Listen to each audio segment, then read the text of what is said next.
জানেন যে সাখাওয়াত হোসেন বুলবুল ভাই যারা এই ত্রয়োদশ জাতীয় সংসদ নির্বাচনে বিএনপির নির্বাচনটা মন প্রাণ দিয়ে করেছে, দিয়ে অ্যাডভোকেট জালালউদ্দিন জালাল ভাইয়ের নির্বাচন করেছে।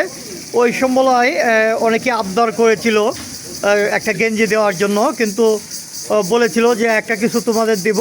যাই হোক, সেটা আসলে ঈদের আনন্দের সাথে যাতে সেটা মিশেল হয় তার জন্য আজকে কিন্তু আমরা দেখতে পাচ্ছি যে সবাই গিফট হিসেবে একটি পাঞ্জাবি পেয়েছেন। সব ভাইরাই পেয়েছেন, মোটামুটি যারা সক্রিয়ভাবে মাঠে কাজ করেছিলেন।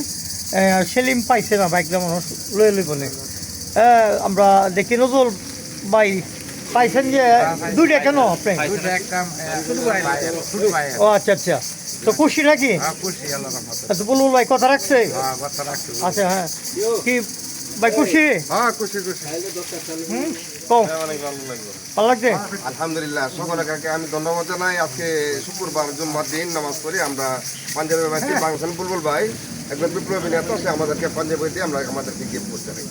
নাসির ভাই কি কইন, পাঞ্জাবিতে কি খুশি না নাকি? আলহামদুলিল্লাহ খুশি। না পায়জামা অসাইন হেঁটে কই না? পায়জামা অসাইন কি না? পায়জামা তো দিলে আরো ভালো। আচ্ছা, হ্যাঁ, আচ্ছা। তো নির্বাচনের সময় আমরা এই ভূষণী মধ্যভাড়া যারা এক বাক্যে স্বতঃস্ফূর্ত পরিশ্রমের বিনিময়ে নির্বাচন করছেন, বুলবুল ভাই তাদের একটু ঐক্য রাখার চেষ্টা করছেন। আজকেও উনি পাঞ্জাবি বিতরণ করে যারা নির্বাচন করছে এদেরকে পাঞ্জাবি বিতরণ করে উৎসাহ দিয়েছেন। এরকম উৎসাহ দিলে আমাদের দলের ঐক্যটা ধরে রাখা যায়, আনন্দ থাকে। সবাই ধন্যবাদ জানাই বুলবুল ভাইকে। তো এখন তো পাঞ্জাবি দিচ্ছে, তো ঈদের আগে কি ঈদ পূর্বীয় চাহিদা আছে? উপলক্ষে ওনাকে অগ্রিম শুভেচ্ছা ও ধন্যবাদ জানাই এলাকাবাসীকে পাঞ্জাবি বিতরণ করার জন্য। বুলবুল ভাই পছন্দ করব মধ্যভরা সমাজ সেবক, সে বড় শিল্পপতি মানুষ। আমরা যে কোনো প্রোগ্রাম, মসজিদ মাদ্রাসা যে কোনো প্রোগ্রাম করলে ওনার সহযোগিতা পাই, সহযোগিতা করে যাচ্ছেন।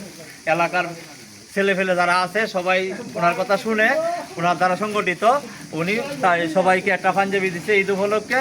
আরও সমস্যা যখন তাকে যা কিছু করে ফলাফল গেলে সময় দেয়, এটাই।